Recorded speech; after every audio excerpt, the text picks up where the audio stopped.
Hey Daniel. Hey, Grant. What's going on? What's up, Justin? Hello, hello. Welcome on in. Oh, thank you, thank you. I was just getting ready to message you, see if you were attending this week. Sorry, I was just finished. I'm making a video series for Road, so I was just finishing up something before I got on. Nice. Yeah, Very cool. Yes, it's a little quiet here today. But that's okay. yeah. Um, have you got any Obvio questions, queries? Not really. I took a look at, I was talking with Justin for a few hours on the weekend. He's just giving me some updates. I'm like, whoa, okay, this is really cool stuff. Um, I tested that app out. That Hmm. was really cool. That one worked like phenomenally well, just in testing though. So I'm going to Hmm. test that out on a client, I think in a couple of weeks. So that's going to be really helpful, especially with the multiple Zoom rooms. Yeah. Yeah. Yeah, nice. Yeah, and then there's a few tweaks that it still needs, which will come back around. There's been a couple of other projects that the team's been working on, um, yeah, I really love the gallery monitor as well on that for turning off people, turning off um, sources that are not Yeah. there's no one in them, like, and so but it still does need a little bit of tweaking. I've had some um just some bit of weird behavior sometimes. So particularly when you have a large event. So with a couple of thousand people or something in multiple rooms with multiple gallery pages and things is where that. Um, Yeah. but just getting it to work well on the first page is what's really awesome. So Hmm. um, so yeah, that's a nice one. But then of course all of the um, the transcription, pulling in all of that back into AI to give answers into chat. Things like that are really cool too. So yeah, it scales really nicely. Yeah. But yeah, there'll be some more features that we'll be adding, I'm sure. Cool. Hmm. And I think it did work. I can't remember, Justin, if you were saying it's only on the enterprise accounts, but it worked on every account. So that was cool. Nope, that one works on every account, Everyone? Oh, okay. but only It in was a Avio meetings. got it. Yeah. That's Okay, the that's what it that's the was then. restriction. Okay. Yeah. Yeah. I was talking with one of But my clients who is to moderate all these different rooms. They only use two or I can't remember how many rooms they're using, but they have their own account and Blue had shown us when I was working with Pedro earlier this year, Blue had shown me some moderator tools. It was through a web page. Um, Yes. Hmm. yeah, that was cool. Is that like that's enterprise only? And is that Uh, widely available yet, or is that just something that Blue was testing out yeah, with Pedro? yeah, it was, and some of that is incorporated into the app. Um, Yeah, and right, and then it's kind of it's then um in its own sort of chat.obv.io is a section where we access all of that. And so there's been a couple of different versions of that have rolled through, and having our own app has meant that it has streamlined a lot of that process to be able to get um, like chat, even just being able to see a unified chat across multiple rooms and choose whether you want to see every room and see all the chat, or you can choose, which rooms or if you want. But one hmm, nice feature on that too is when the chat's going really crazy, like you're saying, like put a one in the chat if you're feeling this, put a two in the chat if you're feeling this, and of course it just goes nuts. yeah, What we're doing, which works really nicely, is it drops basically when it's getting flooded. It'll drop a bunch of the same sort of responses, and just sort of showing you rather than slowing it down, and now you're delayed in the chat responses that you're seeing. It's just kind of dropping a bunch of them. Mm. And so then it it it doesn't go, so it's not going so fast that you can't even read it. But it's still staying way up to date, which is really nice. 'Cause so as soon as you've moved on to something, and then if someone's asking a question, or they're making some sort of comment, you're right up to date with that. So that was a nice little tweak on the chat Yeah. view, and being able to customize, colors and things like that, is nice on that too. The font and font size and things like that. Nice. Yeah. Nice. Do you guys have any plans? I mean, I'm assuming a bunch of people might have asked you, but like to do one-off rooms for the 5,000 capacity? Mm. Um, we we've sort of explored it a little bit, but the issue for us at the moment, apart from just the pricing of it, is a challenge. Mm. We there's a couple of things that are out there. One is that we don't believe that you get any more breakout rooms. And so, Oh, right, yeah. so having 100 breakout rooms It's with 500 5,000 per. people. Yeah. Yeah, yeah. That's not going to be fun. Um, and and the other thing is the way that the structured account that we have, with hundreds of user accounts, is at the moment we can't just buy one. We have to buy one for every user. No. Yeah, so Oh, it's not possible at all. okay. Um, so we're exploring how we can do it differently. Yeah. Um, but yeah, it sucks because it would be nice just to try it and see how that works out.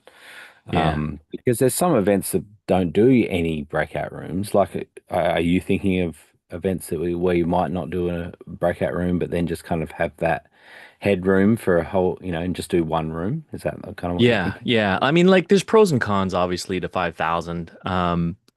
Yeah, And it's like, yeah, the chat is just wild. But if you've got the tool, that's really good.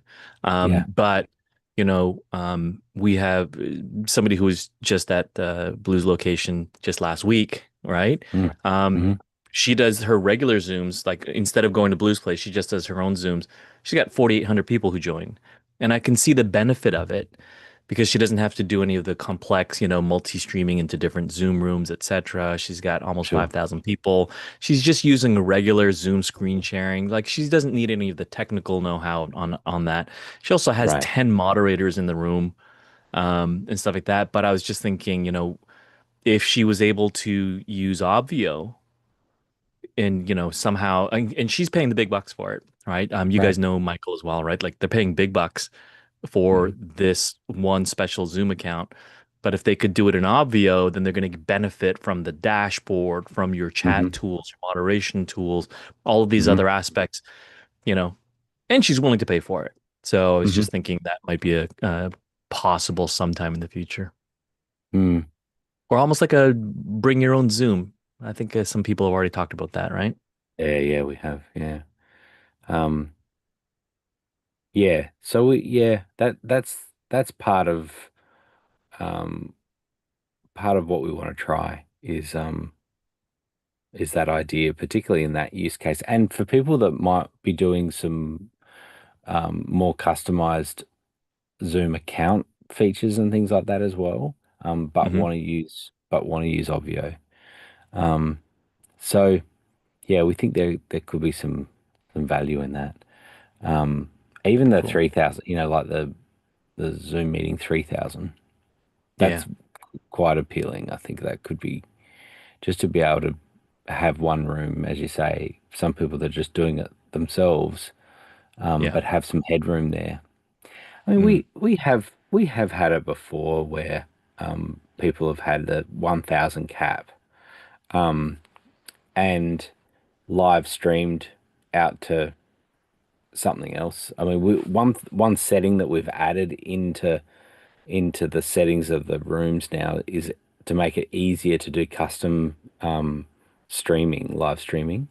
Hmm. You could always do it like sort of within the app, um, but once you're in Zoom, you can do it. But it's Yeah. a little bit weird where you can't change it. Um, yeah, so we had someone that was using it every week, and they needed to change the live streaming endpoint every week. And as soon Yeah. as they'd put in one that worked, then it would it would just hold on to that, and you didn't have the Yep. access to be able to change it. Yeah. Yeah, that's a Zoom problem. Yeah. Well, once Yeah. the meeting ID is specifically set to that outbound, yeah, you have to create a new meeting every time. So Actually, no, but Avio would have done no, that. yeah, no, there was Huh. there's a way around it, and that's what we've got. There was a clunky workaround was to put in a bogus um uh endpoint to start with, so it would try to go to it, it wouldn't work. Yeah, it And the makes sense. weird thing is that that's the one that it would lock into. So the next time you started that Zoom meeting and started live streaming, it would do the same thing. And if it fails, it will then give you the option to put in what you want it to be. Yeah. Um, but we've now added through the API, we've been able to say, okay, now you can set whatever you want that custom Hmm. RTMP endpoint to be. Hmm. My point is that you can then um, put the live stream on the Obvio dashboard. And so, and that has worked quite well for some events. So, okay, we've got 1,000 people that are in Zoom. If you show up and you're not one of those 1,000 people, you can watch the live stream on the dashboard and away you go. So Yeah. and that can work. And depending on, I mean, that works if you're expecting 1,200 or something, and so yeah, that type of thing. If you're expecting 7,000, that's not as good an experience. Yeah. Um, but yeah, so. But I think breakout rooms, and obviously it depends on the event, but Yeah. there's a lot of value in doing good, well structured, well set up breakout rooms. Hmm. Um, so yeah, Cool. Cool. Cool. Thank you. nice. And Grant, for the Ivio controller, any cool features that Daniel should keep an eye out for? I know he knows about the breakouts and the like the gallery Gallery monitor, but monitor. Yeah. any others that are your favorite? Uh, um, I mean, I like how easy it is just to launch Obvio, right? Like, as in to be able to launch Obvio rooms. Another big thing is being able to um really easily just spin up another instance. So um, on on the Mac, so which means that you can run multiple rooms. I mean, do this at your own risk. Um, but it does mean, yeah, you could run two, three, maybe four, depending on the Mac hardware, but rooms on one computer. And so it's really easy. It's literally going up to the window. Um, uh, what is that one? Where is that? No, it's file. That's right. It's file menu, and then open another instance. And so then it just opens another instance of the Obvio controller, and you can now launch another room. So um, that's pretty cool. I have been able to on one computer have multiple audio out and multiple audio in as well, and so even if you do need to be able to have people talking in each room and be, opposite rooms being able to hear them and doing that all on one computer, it was all possible. So, yeah, so I like that too. That's neat. Yeah. Yeah, I had to manually spin up different rooms using the Avio dashboard, but it was a combination of using my external enterprise account. right. But I was able to Yes. spin up 10 on an M4. Yeah, So that was nice. good. Yeah. Yeah. Yeah, that is good. Yeah, I think Blue has done 25 on Whoa. a on a Studio? yeah, on a studio, yeah. 25. Whoa. Okay. Now I know But what the yeah, limits are. wouldn't want to recommend that. No, But it was no. like because you've also got like well, okay, well, I've got one that's gone bad. What do I do now? Um, it's like how do I find it? And then or something goes wrong with that whole computer and you lose 25 rooms. That's not ideal. Yeah. Yeah.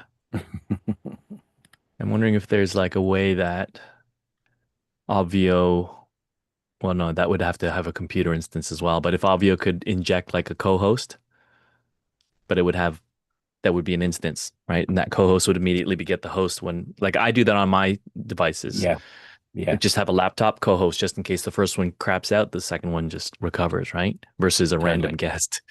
Yeah, yep, yep, yeah, totally. Yeah, and you could argue that setting up two machines that had 20 rooms each or whatever, could achieve that type of um, Redundancy. redundancy. Yeah, yeah. Yeah. So yeah, it's different schools of thought on that. Yeah. Nice And, one. I was, oh, I think actually Juan has his hand up. Go ahead, Juan. Y- Yeah, yeah. Go ahead. Hola. Hey, can you hear me, guys? I can. Hey, how are you guys? So, two quick questions. Mhm. When a person or our landing pages are hosted in our CRM, Mhm. so when a person buys the ticket for the event, we have to send that info from the CRM um, to Ovio to get the connection link that we are to send to the person who just registered. Yep. Um, and then from that link they can now access the dashboard and such. How do we make that connection between the CRM and Ovio? Which CRM are you using? Go high level. Oh, great. So we have a native integration with Go High Level. And so yeah, perfect. Justin's just put a link to an article, a help article that explains how that works. Um, but from a high level perspective, the way that what's happening is that you're connecting the Obvio event to to your CRM to go high level, and it's looking for a tag, and so um, there's a tag that is Obvio specifically is looking for. It generates a tag, and that tag is what you put on anyone who signs up for your event. You tag them, so you create a workflow in Go High Level. When you tag them with that specific tag, Ovio then pulls their first name, last name, and email, creates them, and then sends back into the URL field that you set. Is that kind of making sense? Or is it just a bunch of words? No, not really. So I know we Okay. can create tags in Go High Level to just, Yep. identify different things. Yep. Uh, you're saying it's just another one of those tags that Exactly. identifies the Ovio event. And then how do you, but I create the tag and go high level, but how do I connect it to Ovio? Yeah. So once you actually let me see if I can just show you one that'll make sense here. You have to Um, connect it, right. right, Juan? Yeah, yeah, yeah. So you're connecting the service in Obvio through to your Go High Level account. Um, and so pull up a different one here. Just show you this page first. So in Obvio, see you've got Okay. your attendees and then Mm-hmm. services and then high level. when you click that, you authorize that to your Go High Level account. Mm-hmm. And then I'll show you what that looks like on a connected one, connected event. And then that will start to make sense. Um, uh,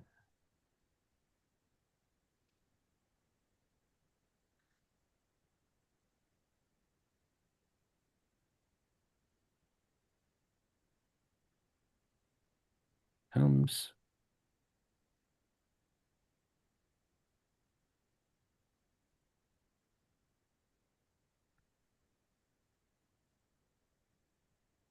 Okay.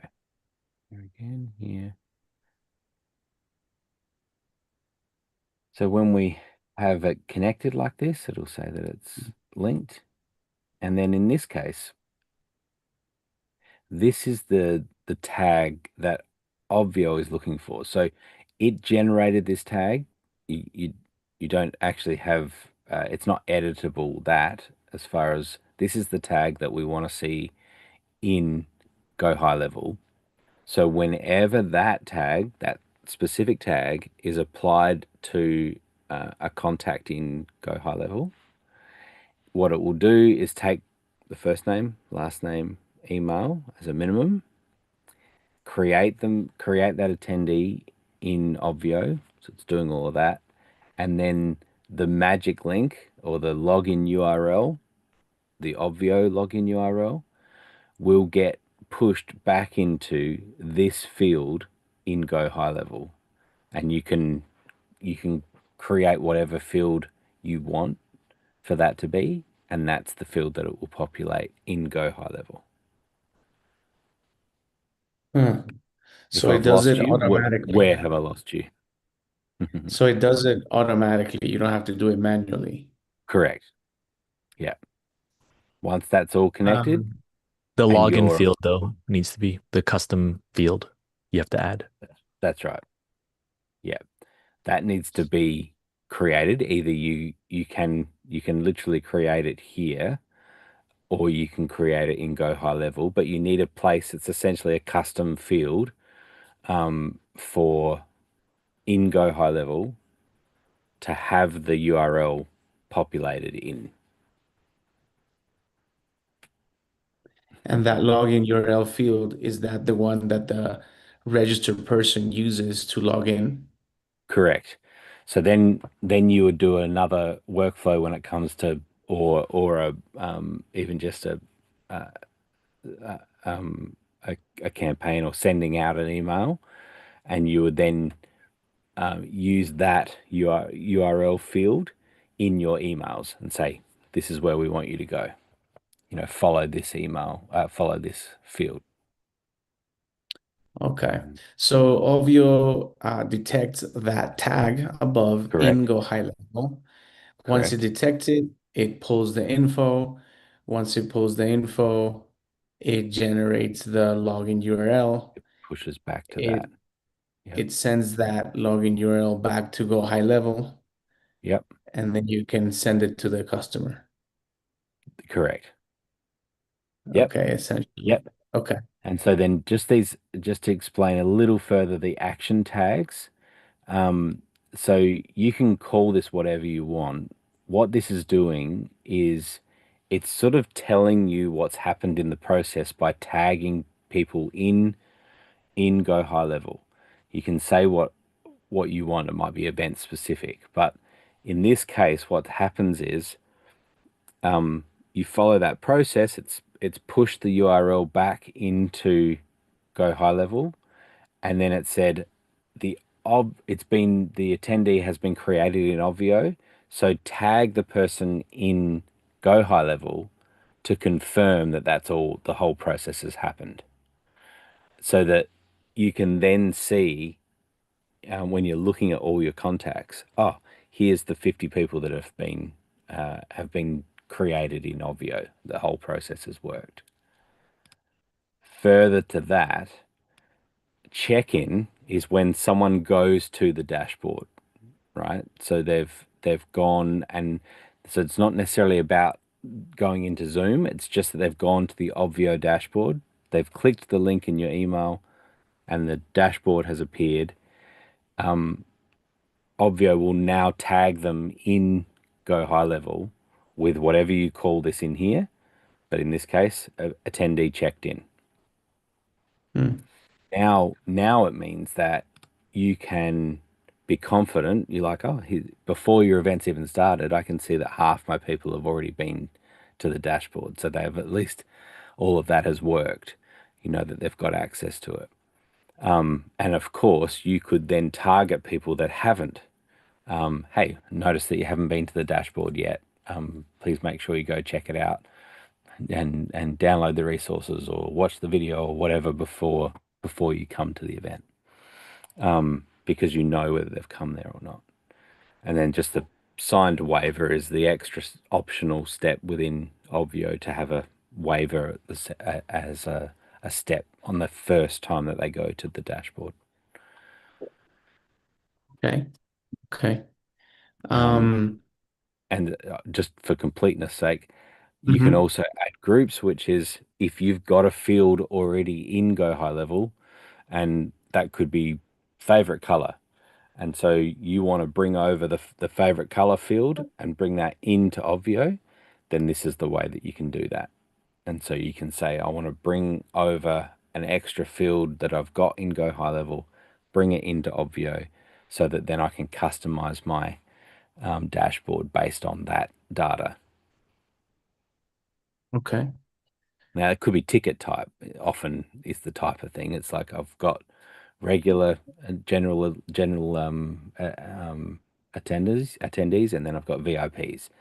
And I want to make sure that when the VIPs come over, they get special access to something on the dashboard in Obvio. So, Okay. That leads me to another question. sure. The login URL link that the registered people get, Mm, um, when they click, it takes them directly to the dashboard. hmm Eh, right? No, like hmm no. I guess what I'm thinking is what happens if they share that link to someone else who hasn't paid? Sure. Yeah, so from a dashboard point of view, an Obvio dashboard point of view, they will, if they send it to 10 people, all 10 people will be able to see see the dashboard. Mhm. But when it comes to Zoom, the default setting that we have with our Zoom rooms is that only one person can be in the active in the Zoom meeting, right? So as soon Mm. as that first person has gone in, when the second person comes to join, it'll Zoom will say you've already joined, and it won't let them in. Oh, okay. Yeah. So they can't So essentially share the link. correct. Yeah. It was one of the first things, first things we had to find a way to lock that down. 6 years ago was really key to make sure because we had higher ticket um, offers that people were fulfilling in Zoom, and we had to make sure that they couldn't just share it around. So, Awesome. so you're fine with that. Yeah. Okay, cool. Thank you. I'll go work on that. Yeah, great. You're welcome. Yeah, so yeah, there's the help article about connecting Go High Level, and but yeah, once you've got those steps in place, it works really nicely, and you can decide when you send the URL back to them, um, and so if you want people to have immediate access to Obvio, or it could be that you hold off and you don't send it until, sort of 2 days before or something is when you give them access. So you can just decide on that in how you send your emails. So Okay.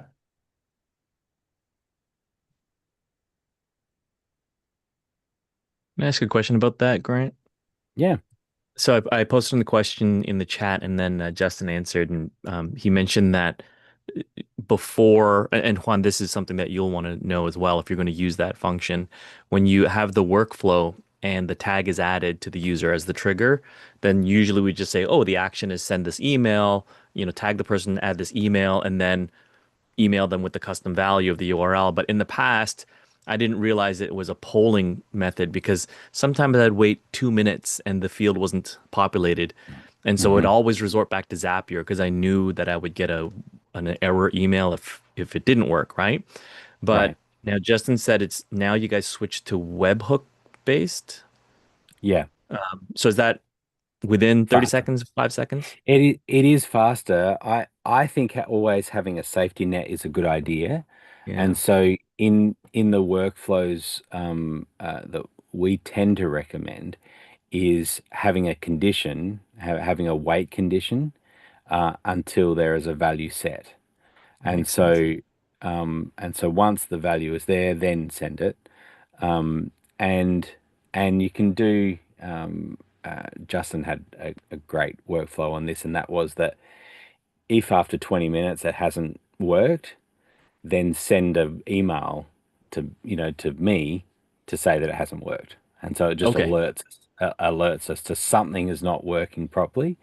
And that could be human error, that something's just not quite connected, or, we're relying on services all the time, Yeah. and we're relying on third-party services that can change sometimes. And so it's just good to have that in place. And Okay. I think that any automation step that you have should be considered semi-automatic. I'm kind of saying this for everyone, is that you always want to keep an eye on it. It's like delegating the responsibility. You always are keeping an eye on and making sure that things are working nicely, so that you don't get to 5 minutes before your event and go, oh, hang on, no one's got their URLs. It's like so. But yeah, doing those sorts of wait loops is a really good way to do that. Maybe even just make the trigger the field instead of the tag, right? Well, the Once the trigger field is for built, once the custom field is because what happens, Juan, when you add your custom field, make sure you use a different field for every event that you create. That's my suggestion. Mhm, mhm. So if you do that, then you could make the trigger of the workflow instead of the tag, you would make the trigger when the field is filled out, right? I think you can do that. You can do that. You can also put, as Grant said, you could say wait until that custom field isn't blank and has the starting URL, like the Yeah. HTTPS colon slash slash or Yeah. whatever that is. That's what we normally wait for, and then put it like a 10-minute or 20-minute timeout, send you an internal notification, let you know. I guess actually Oh, that is still wait better because again. then you have the timeout. Yeah. Yep. Otherwise, And then we if it's just just waiting for the field forever, there's no timeout. That makes sense. exactly. Okay. We do. Yeah. I tend to do that a couple times just to see. Sometimes, much as we love to say it's quicker, sometimes Go High Level just doesn't send out the webhook for a bit, or they Yeah. get delayed on their side, and Yeah. so it's nice to have Okay. the timeout just so you can go do a little check to see do they maybe already exist in Avio. A lot of times that internal notification for me has the link directly to the attendees with the email already in the search field, like I had typed it in the search for the attendees, so that I can just click on that email and not have to go hunt it down. Okay. And then Yeah. if it does get it, then it automatically, you can set it up so that it'll just go to the other side of the if statement. Got it. So wait until so the segment says Obvio URL is not empty. Okay. So that's when it's populated, then do the when. Right. Well, okay. Okay. There's a few That different helps. ways, to do this. And I have found, and we probably don't need this step in there, but I've just found that it's just that little bit better. Just waiting 1 minute is more likely for the whole process just to go through. In theory, that's redundant in that this should just work. Yeah. But I've just found just give it some time rather than going into the loop. Yeah, and so because on this one it's based on they've signed up, and so now it's like I want to give them that URL as quick as possible. Mm. Um, so yeah, What I really love about using the high level direct integration with that tag is that once the tag is removed, they're also removed from Avio or something weird from Avio, right? Removed. Yes. Yeah, Yeah. removed. Yeah. Yeah. Yeah. Okay. Yeah. I couldn't remember if it was just disabled, but it's removed. So Hmm. Juan, I used that. I would like in the past when it was working for me, I would use that to remove paid members or paid people who got refunds, or if this is a subscription and they have access to this community through Obvio, then when they stop the subscription, the tag gets removed and they get removed from Obvio, so I don't have to do it manually. So that was cool. Yeah. How long does it take for of you to generate that link once it reads That's the what we were just tag? talking about. Yeah, we're just talking about that. It varies from seconds to minutes, right? And so it just depends on a few things of what's particularly what's going on with Go High Level at the time and how their servers are. But generally, I find it within a couple of minutes it's all happened. Yeah. Okay. Mm. Rarely do we get those notification emails that some user hasn't made it into Avio. So there's a Yeah. safeguard, because last thing you want is all of a sudden a bunch of support emails coming in that you could have addressed ahead of time, knowing, oh, maybe these 5 people got stuck and didn't get a URL.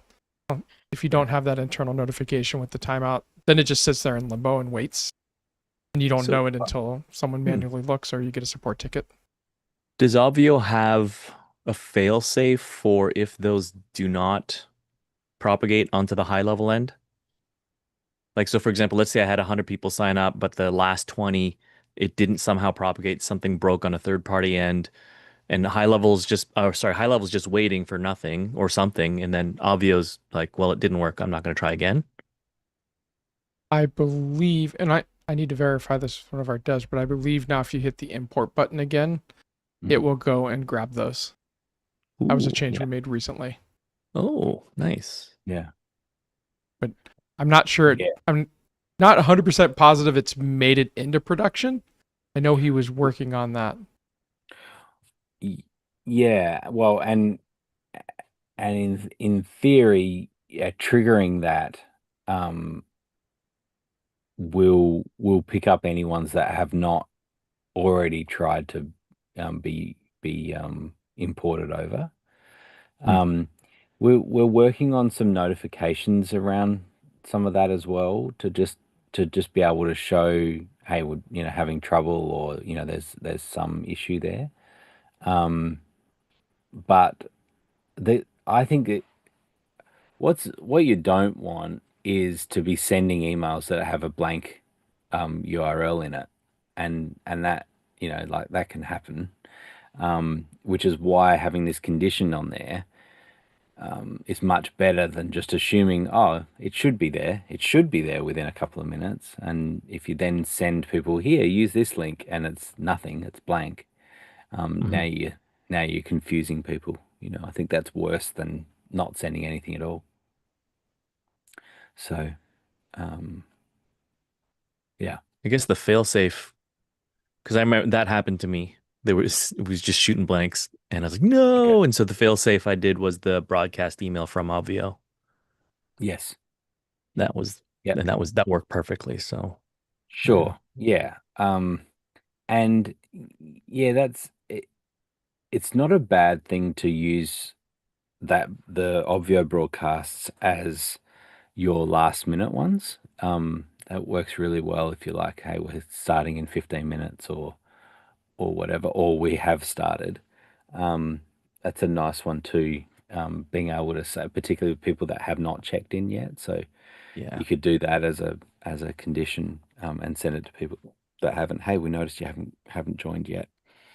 Um, yeah, those sorts of things. So Um, it's we spend a lot of time thinking about all these automation steps, don't we? yeah. Is there any possible way to see or determine which attendees not just checked in but actually got into the Zoom? Because As right in now it Zoom. stops at attending. Oh, sorry, it stops at checked in. Yeah, so that's Zoom attendance. Have you seen Oh, that? oh, is that what it Uh, is? let me show you that. Oh no, no, sorry, is an automation feature. So for example, if I go directly to Zoom, I can Yep. set a zap to say they're in the meeting. So Yep. Avio can do that. Mm-hmm. Yeah, so Oh, you can schedule that. Um, there's a couple of things you're talking about there, but so one of the things you can do here with Zoom attendance, I always do it on this event, and I should do it on a different one because it's so old. It's been going for so long. Oops. Um, just do that. That's all in the future. Let's see if I can just do this.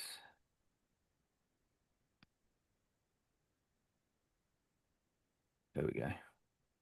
So um, this is showing events that have happened. So I'll go into one event. There's multiple okay. events. Um, so as we go in, we can see this data is coming in live, right? As in, in real time. Well, Hmm. in near real time. And so what you can do here is obviously I'm looking backwards in time a while ago, but I can see that there was 5 people in Zoom. So at the moment, if I was to look at this, I can set a window to say, okay, this is the window that I have, which is from 5:10 to 5:30. And I can see that there's 5 people in here. Now I can set my window to the future, right? And then Hmm. I can do when I do this do it based on one area.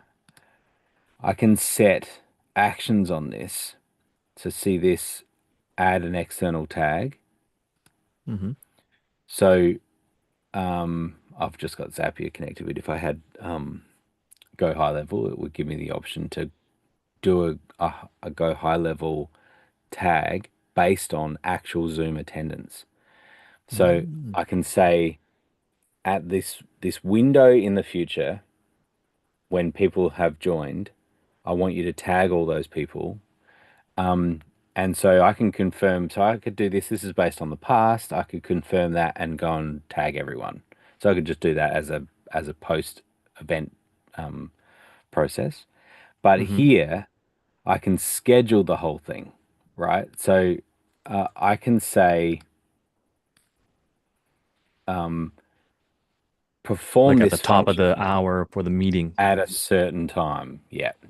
So Oh. if you gave yourself a little bit of time for it just to receive, it's receiving webhooks back from Zoom. We're processing those, we're displaying those, and now we're saying, okay, what the window was, and then when you want to process it. And so you can set this all up ahead of time. And so, yeah, at 30 minutes into your event, grab that window of time and tag everyone that is in attendance. And then you can set up another in, Guy High Level, wherever. You could set up another process that sends an email to people that haven't yet attended, haven't actually got into Zoom, right? Oh, that's cool. Yeah. Okay. Oh, that's So, cool. Okay. yeah. So Mhm. there's that. Um, and then, I mean, there is an enterprise feature which is webhooks, and you can get attendee here, participant joined, participant left, and Yeah. so you can get every one of those as people come and go. You can get that as an enterprise feature there. Yeah, That's production webhooks. Okay. yeah, yeah, yeah. Just So that's some ooh, extra nerdy stuff there. totally. And Thank to you. tag a little onto that, that if you're doing like those reminders that Grant mentioned, since you're not on the event yet, so you can just do it in the same workflow that you're sending everything else and just add the goal action that says when this tag's applied, just jump to wherever the goal's at. So you don't have to worry about trying to have a second workflow. It's just all the same workflow. And if they get that tag when it runs, pops them to the bottom of the workflow, and you just let them exit. I like that. Simplifying. Okay. The other option Grant didn't talk about is that one he talked about was they're truly in Zoom. The other option is you can put tags when they click on buttons. So if you just care that they at least clicked on the logged into Zoom button, you instantly get that tag back versus having to wait for the schedule to run.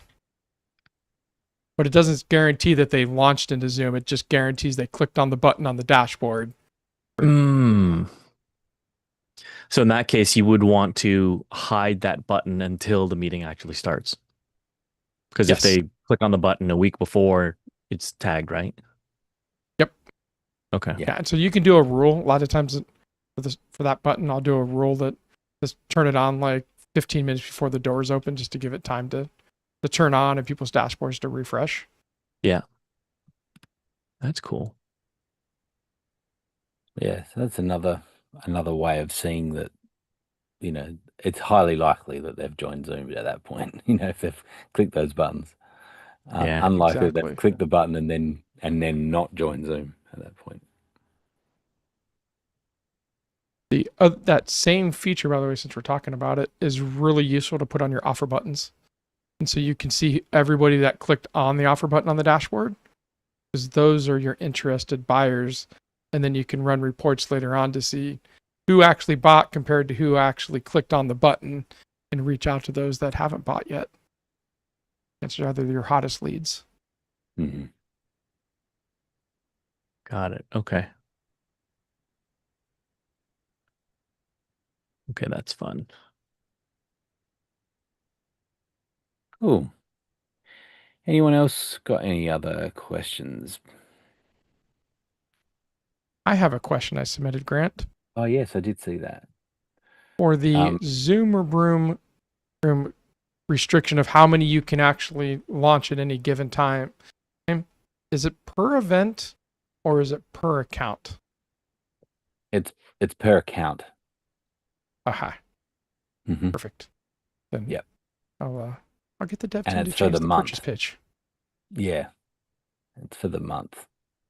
When you buy another room, you get it for the month. And when you buy another room, but basic gets 1, so there's only one going to be there. But Pro gets 5 and Enterprise gets 25. They can run at any given time. For those ones, per account or per event? Per account. Per account. Yeah. Perfect. So if it's like the Enterprise 25, so you have 25 organizations, each one can run one room. But then once the 26th organization tries to run it at the same time, it's nixed. Okay. Unless you buy a Zoom account for the month. Or Zoom 5 times, or 5 organizations can run 5 rooms each. So that's basically, that's the math. Okay. Yep. Perfect. Based off that answer, Grant, I will get the dev team to update the actual purchase page. Yeah, right. The sales page says account and the purchase page says event. Interesting. Yeah, okay. Yeah. So Daniel had asked me that question the other day, and I was like, I think the sales page is right, but I'm like, let's confirm. Right. Yeah. Wait, so what's the max amount of attendees that we can have in one event with this account? The Pro, well, there's not technically a limit. The Pro account includes 500 before it asks you to purchase an add-on. And it's 500 people that have checked into the dashboard. And Grant, I know there's a whole slew of things that cause them to check in. You want to run through that? Yeah, well, I mean, essentially, when someone goes to the dashboard, then they are classed as active, right? So it could be that, and this is a thing with giving everyone a URL early, is that sometimes people will go to the dashboard and then not, and they might be there. They've come 5 days early or whatever, and then they don't actually show up for the event. Now, this is only an issue if you're expecting more than 500 people, which is a good problem to have, right? So if you've got 500 people, that's awesome. But essentially, what's happening is only the people that have gone to the Obvio dashboard. So there's a process because there's check-in, there's optional check-in steps that you can have with an Obvio dashboard. But once they have actually seen the dashboard, they are counted as an active attendee, and it Oh, is active attendees that we count towards that 500 allocation.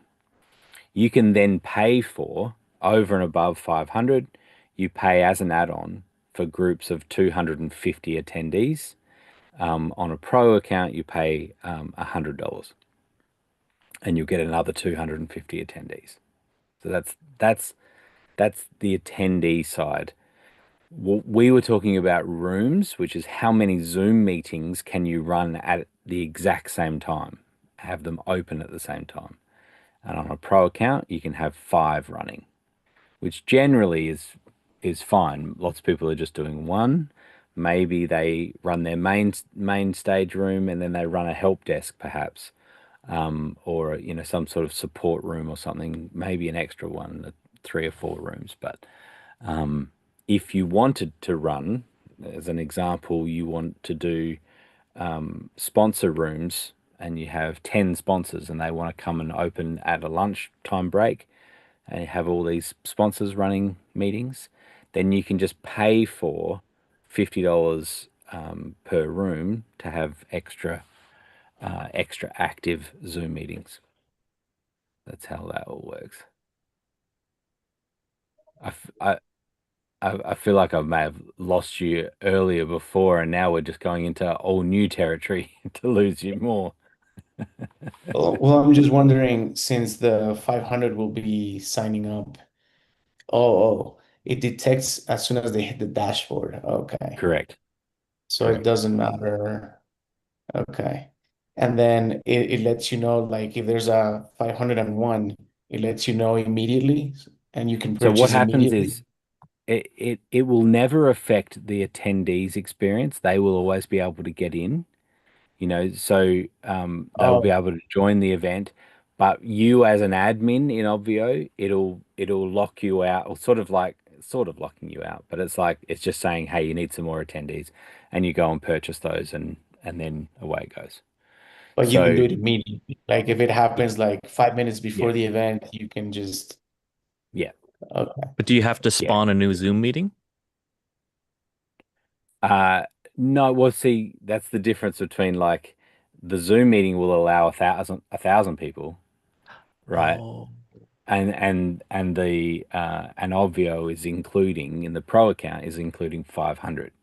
So you often actually have more in Zoom. You can have more in Zoom than the allocation is in Obvio.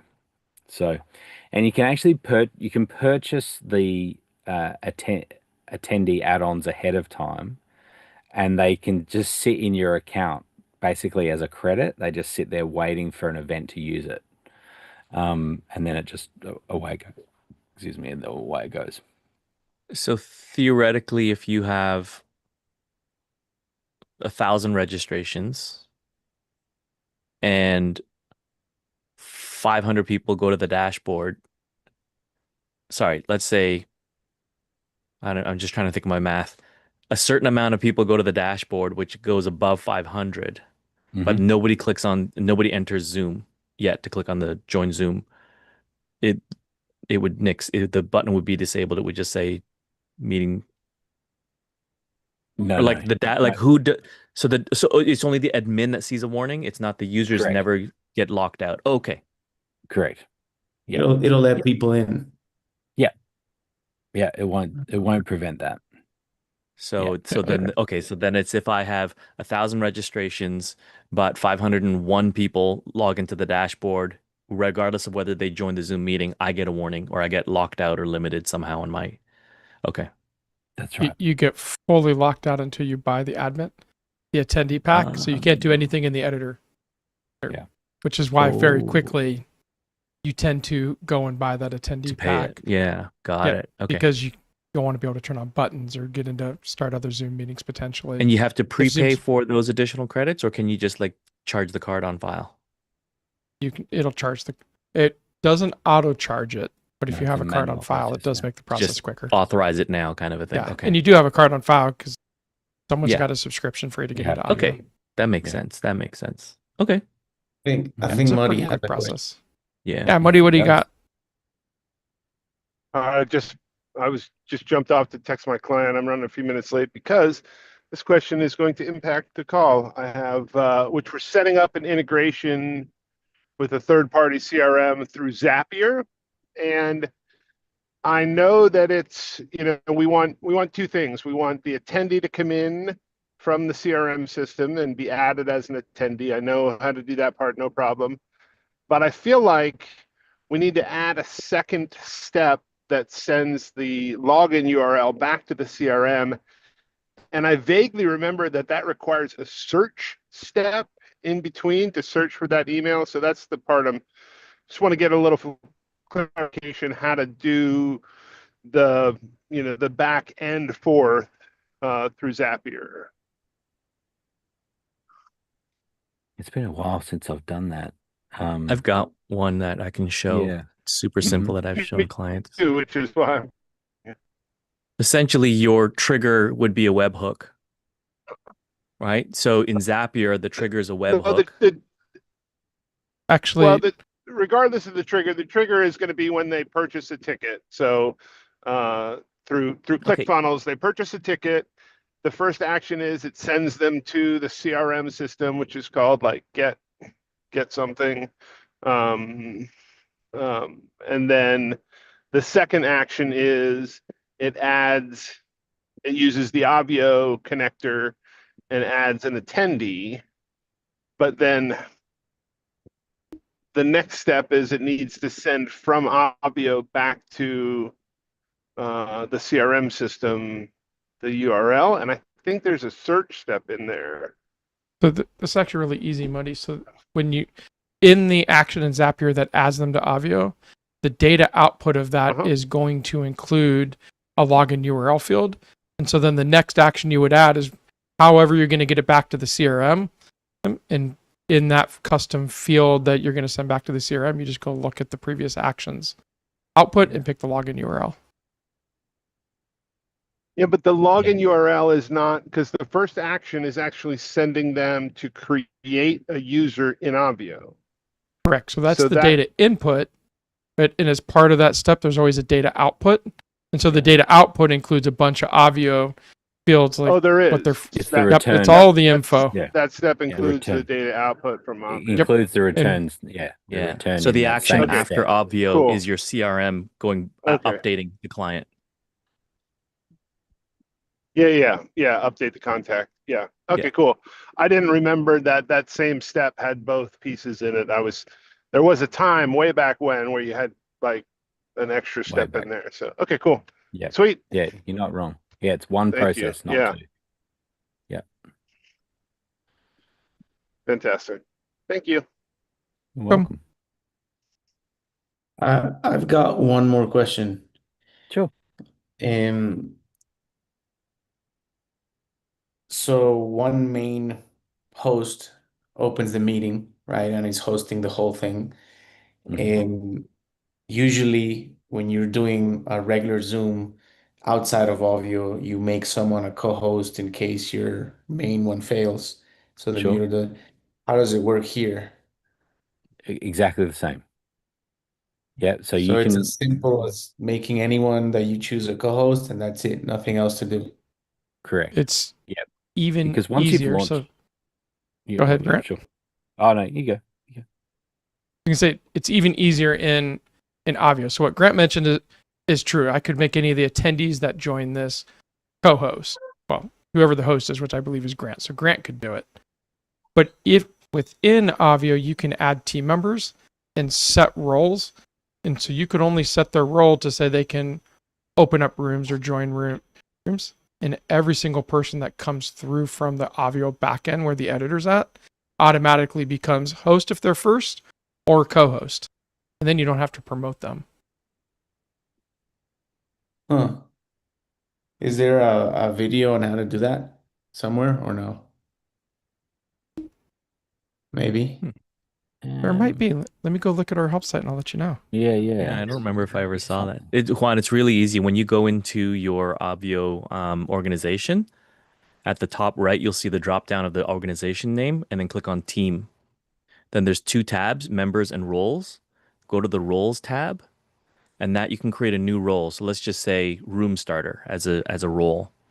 And then you've got all the check boxes available. And then all you have to do is, I wonder if I can share. Then all you do is you go in and you just leave start area or start rooms. Just those two options. And then that's it. And it'll make them co-hosts. Yeah, because then what happens is so the first person will always be the host. And then when they go in, they can go to Zoom rooms and they can see the meeting is already open or the room is open and they just hit join. And then they automatically go in as a co-host. Okay. I can't remember. Does it give them the option to take over host? I think it does, right? You just have to train them to just say stay as co-host, I think. It, yeah, it depends how depends how they're joining. And generally, yeah, it will give an option to, yeah, would you like to reclaim host Yeah. with the same account? I've got a question about the controller. Mm. Is it I know that there would have to be some sort of a webcam player option, etc. But I was playing with the controller on the weekend and I was like, oh, and then I asked Justin this, it'd be really neat because if the controller can go in as a user and do all the management pieces automatically, now I can, of course, use that as the webcam, or I can also join separately and the controller could be like my administrator using that. Yes. But is it Yeah. possible for the controller to add graphics to the actual video feed? Or would it be ever possible? Um, I'll give you an example well, if you need me to clarify. yeah, no, yeah, the SDK has that in it. In that you can overlay graphics and things into that input. Um, Ooh. at this point, I don't think that we would do that. I think we want to keep the audio and video pathways really straightforward and just keep that sort of external to the controller, Mm, um, so that it's more of an intentional process, rather than it, potentially being automated or accidental or how have I got this? yeah. Why is Because I this was thing just on? thinking That type of thing. if I could add like so what I do, I have a speaker room and then attendees are in a completely different room. But in my speaker Hmm. room, I've got my production machine, then there's a one, two, or three speakers. Then I have another machine that records the gallery with the chat that's as another a speaker attendee, and then another computer that has a timer for the real-time clock, plus what's the minutes left in the segment, plus notes, Right. yellow lights, red lights, all of this stuff. I'm like, Yeah. I'm wondering, could the Avio controller do that timer piece? Right. Um, uh, so generally the way that we will work with that is that we do it externally from Zoom. So Yeah. because then we're providing the speakers with a link they can put on an iPad or another device or whatever. Hmm. Keep it really clean that the view that they've got in Zoom is really tight and controlled. Hmm. And then those extra screens come off of as a separate, which is why like the chat now, um, we're just sending them a URL. Ideally, they've got a separate screen that they're able to view that on, Yeah. or another device, like I say, like an iPad or whatever. Um, Yeah. and then potentially a questions screen as well, which is separate from chat, and then timer in that as well. And that's another, it is another thing that we've got. Blue particularly likes having multiple timers on the screen. Yeah.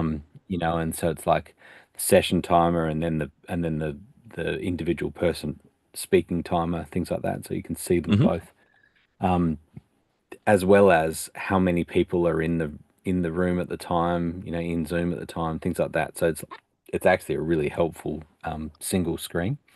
But Yeah. again, we do that as a browser, makes it really easy just to send them. They can then pop it up on any device and keep it Okay. simple. So I think that's more the direction that we go, rather than trying to piece it all into Zoom, into that one Okay. window.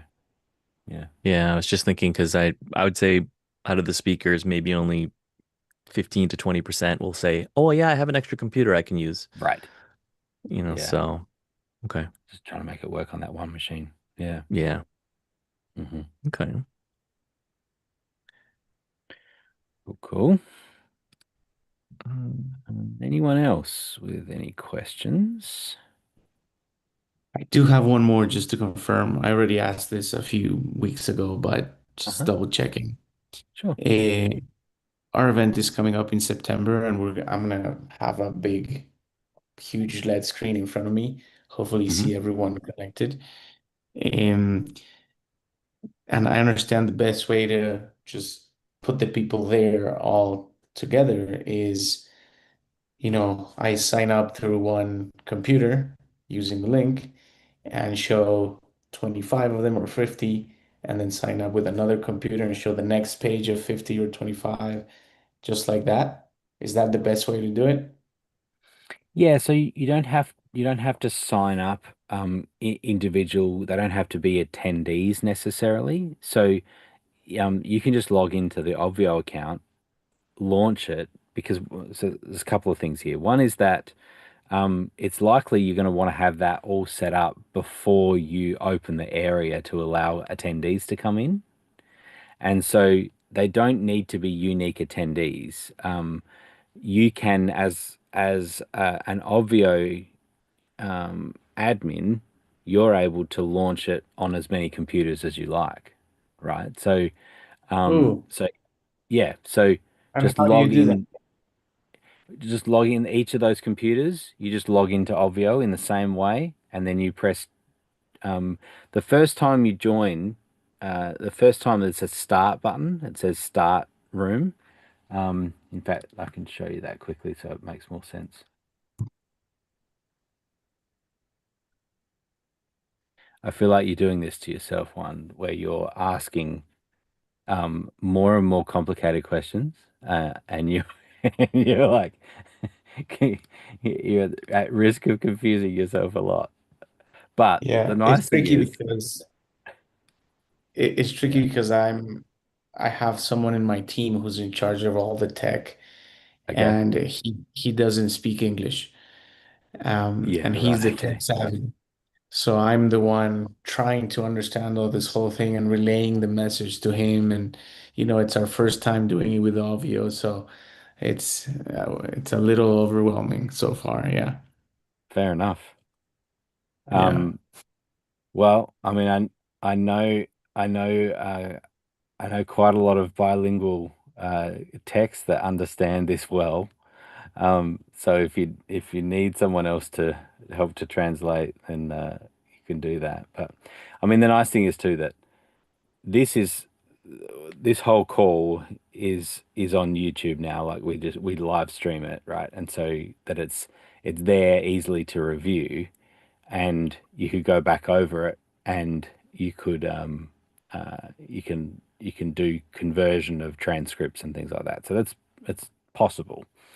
But at All the least meetings are sent to YouTube. yeah, um, so we just push it to we live stream it to YouTube, not so people can watch it live, but so it's really easy for them to access it afterwards. Um, I can Oh, I'll show you that quickly in a second, but see here, this is the room hmm that we're in right now, and when we first, if I go to a room that's not open, I'll just go to a different one, the test area, you'll see here it says start, right? hmm So we click open room, the start button comes available, you click start. Once whoever that is, the first joined will be the host, and hmm then anyone afterwards will get the join button. And so if you're logging in, you can log in this account, you log in as many times as you want on other computers, and then just click join, and now it'll come in as the same name. In this instance, it'll keep coming in as Grant Whitehead. uh, and you just see multiples, and that's fine. You could rename them if you like to gallery view or or whatever. Um, and so you don't have to have separate accounts for that. Okay, so I'm getting that you don't have to log in as separate attendees. No, Okay, so no, same login information, just different device. correct. So I do need many computers though, Well, yes. Um, because and because how many? each computer is going to show, either 25 or 50 people at a time, Correct. right? Yep. How many Okay. screens? You said a LED screen. How many are you going to have, or what was the plan there? Well, I don't know how many people are going to show up, but I Yeah. want to be ready in case it gets wild. And we were under the understanding that we needed, many computers so that each computer can show a different group of people and send the signal to the LED screen. But I thought that they were separate attendees. So Yeah. I can No. just Yeah. share the login info and they can just hit start and then do the Sharing the same thing. Just show. Yeah. Yeah, sharing the Obvio login details. Yeah. So once you're logging into Obvio, then you're hitting that start button and it's joining then as the same as that same person, and they'll come in as a co-host, which is All of actually them. really that's handy. Yes, that's handy too, because if anything happens to your main host machine, we were talking about this before, the host will get handed off to one of those co-hosts, which might be your one of the gallery machines. That's okay. Oh, okay. So for example, so if I have six machines, and I show 25 people at a time, Hmm. it's 150 people showing up on the screen. And llévatelo, por favor. Sorry. Okay, fine. Um, and Yeah. six people will be co-hosts at the same time. Six Yes. machines will be co-hosts at the same time. Yes. Oh, okay. There's no All limit. with the same name. Okay, good, good. Yeah. Okay, But you could that's rename each more. one. It doesn't really matter. But I think you have to like I wouldn't get too hung up on seeing everybody. Do you know what I mean? There's a point at which you as a host or as someone who is hosting the event and looking at people, you want you want enough that makes you feel like you have a good insight into the people that are experiencing the event. The more that you have, the difference between being able to see 100 people versus being able to see 200 people is probably now you're just getting smaller and smaller, or wider and wider and more machines, which does become more information or more scanning across everywhere, that sort of thing. Like there's a balance, I think, where you just get enough, because remember too that you can always change the pages of gallery views, and someone from your team could just be changing the pages every now and again so that you're seeing different people, but you could experiment with what is sort of the an optimal number of people to see. And I tend to think that being able to see 100 people is ideal. If there's more than that, then that's great. But having two gallery views is a good number of people to see. Yeah, and I believe that Zoom pushes everyone who has their camera on to the front pages, right? Yeah, so generally what you would do is you would do the setting where it turns off non-video participants. So hide non-video participants. So you're not seeing a screen with just names. Um, you hide all the people that haven't got their videos on, their camera on. And so now you're only seeing the ones that have cameras on. Yeah, Yep. but even if you don't choose to hide them, doesn't it put the people with the camera on first all together, Yes, bunched I up mean it does. Yes, it does. separately? Yes, Yeah, it does. okay. Yeah. Yeah, yeah. And then there's, it's kind of that housekeeping thing as well that you want people to have their cameras on, right? They're more people are more engaged when they can see other people that are engaging, right? So Yeah. it's like this peer pressure in a way where they're able to see other people and it feels like a community. Which Yeah. means when they step away, turn your camera off. Like teach people if you need to step away, then turn your camera off, turn it back on. We just want to see people's faces. We don't want to see ceilings and fans and you know empty rooms. Yeah. That's not good. So yeah, and so that sort of housekeeping is really good. Um, Great, great stuff. yeah, But one, I that's want it. to add some stuff onto this because Yeah. we've talked about attendees and viewing them. I think equally as important, if not more important, than having multiple galleries is what do you need to see in front of you? Like slide decks, maybe speaker notes, like all the stuff that you might want to be able to see, not just the galleries. So you make sure you have enough machines, enough TVs in front of you for all of those. And many times it's two screens of things for you.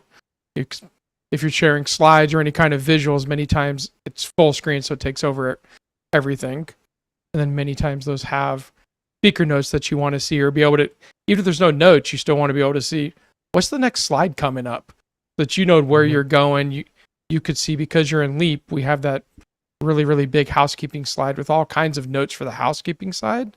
So you definitely want to be able to see, is my next slide coming up a housekeeping slide in there? And your team's going to want to see that so they know, let's make sure to take the slide off. And you make sure not to go to the housekeeping slide until the team takes it off of what the attendees are seeing. So having that right in front of you is really important. Yeah, got it. Yeah. Yeah, and then how do you see the chat? Like is the chat big enough, that you can see that? And then if you're doing any sort of laser coaching or you people are talking to you, where do you see that person? So do you make that a full screen of someone so you can really see them easily? And where is your eyesight at that point when you're looking at those people? Um, just considering those things is important, not just the gallery view. Yeah. Yeah, got it. Yeah. I will also say just because you said this is first time you're running the event like this, you're not sure show ups. A lot of people tend to fall in the trap of buying a boatload of tech to try to get the studio level experience before they need the studio level experience, and then a lot of it ends up sitting in boxes. Either they run out of time to figure out how to implement it, or they just realize they didn't actually need it. And so I would think through that as well as what is the minimum thing you need to put the event on? Because much more important to work on content, the offer, get all that stuff solidified than having a whole bunch of TVs in front of you for galleries. Like one TV with is more than enough to see people, be able to see the chat as well on there. You can zoom into the chat up to 200%. So you can get that on a 55-inch TV is big enough typically to see the chat, see 25 people where you can call them out by name. A team member could literally go over there a couple times a day and just go to another page in the gallery so you could pull some fresh faces in to say hello to them. Thinking through the minimum viable so you don't get stuck in the tech run and run out of time for the important things, which is content and offer and coaching. Got it. Awesome.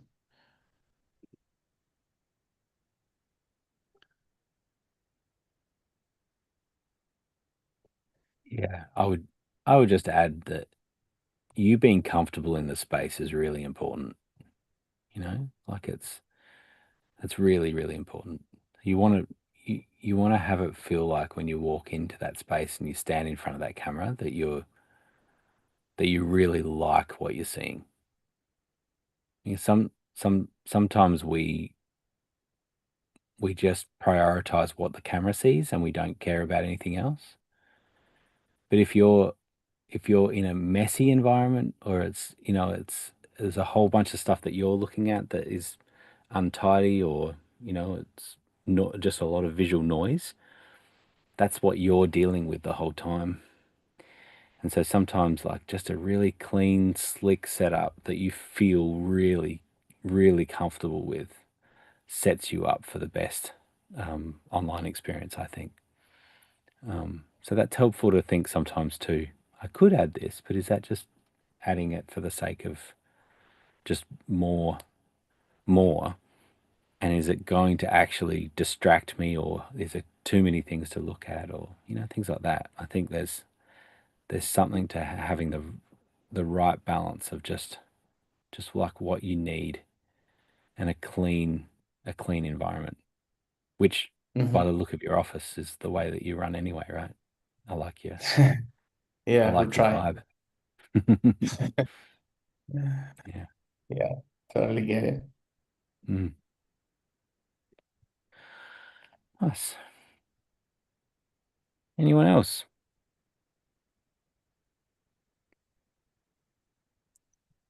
It's funny how we get to an hour and a half. It's like it was like no one here to start with. I thought it might have been all over quickly, but and just people come in, we get good conversation going. I'll just show you just on our dashboard, the dashboard that you just went in, that you came in to get to this event. I've got a YouTube playlist, and so you can actually just access that. Is a really easy way of seeing these recordings.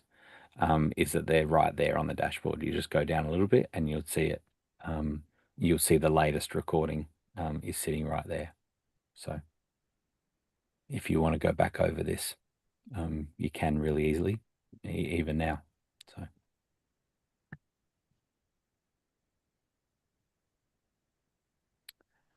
all right. If there's nothing else, we'll give you some of your summer back. Thank you so much, Grant. Excellent. No worries. Thank you Thanks, very guys. much. That's good. Good chat. All right.